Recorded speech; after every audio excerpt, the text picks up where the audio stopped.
Ito na yung AC guys na galing sa accommodation. Tinignan namin dahil tumutunog. Ang problema nito guys, ang bearing. Pag ikutin mo kasi talagang mayroon siyang tumutunog siya sa ilalim. Parang mayroong gumagaralgal. Ngayon, pinatesting ko sa aking assistant na lagyan ng power. Ipan mo na. Tapos kung makikita mo guys, talagang gumagaralgal talaga. Iba talaga ang tunog.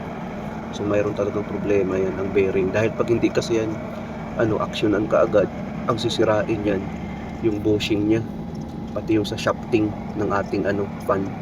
Kaya para sa mga baguhan, pag makainkwentro kayo ng ganung problema, it's better na tanggalin nyo na lang, i-repair nyo na para hindi magkakaroon ng malaking pinsala yung sirang bearing. Kaya kailangan talaga yan tanggalin. So kailangan guys tanggalin na pag ganyan. Yan ay tips ko sa mga baguhan para hindi kayo mahirapan sa troubleshooting yan. Dapat tanggalin na kaagad para hindi maapektahan yung yung holder ng bearing. Nung tinanggal na namin guys, yan na siya. Yan na yung forma niya, yung tinanggal namin. At yan na yung bearing niya guys, nung tinanggal na namin yung bearing. Hindi ko lang na-videohan kung paano pagtanggal ng bearing kasi yung time na yun, mayroon akong ginagawa.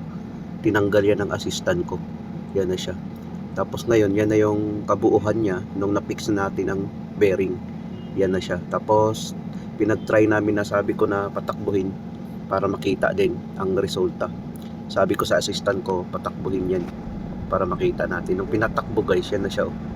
Yan na yung forma niya ngayon nung pinatakbo. Smooth na yung niya, yung takbo niya.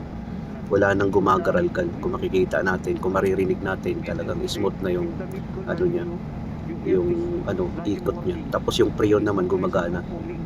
Diyan kasi guys, binibigyan ko ng instruction ng aking assistant na dapat din yung compressor natin tumutunog para magpa-pump siya ng preyon. Ganun kasi pag walang tunog yung compressor natin, ibig sabihin hindi siya nagpa-pump, yung motor ay may problema. Kasi yung compressor na yan, magpa-pump siya ng preyon para magbibigay ng lamig. Sabi ko sa kanya, ganun pag mag-troubleshoot, dapat pag ilagay mo sa cool, tutunog ang compressor.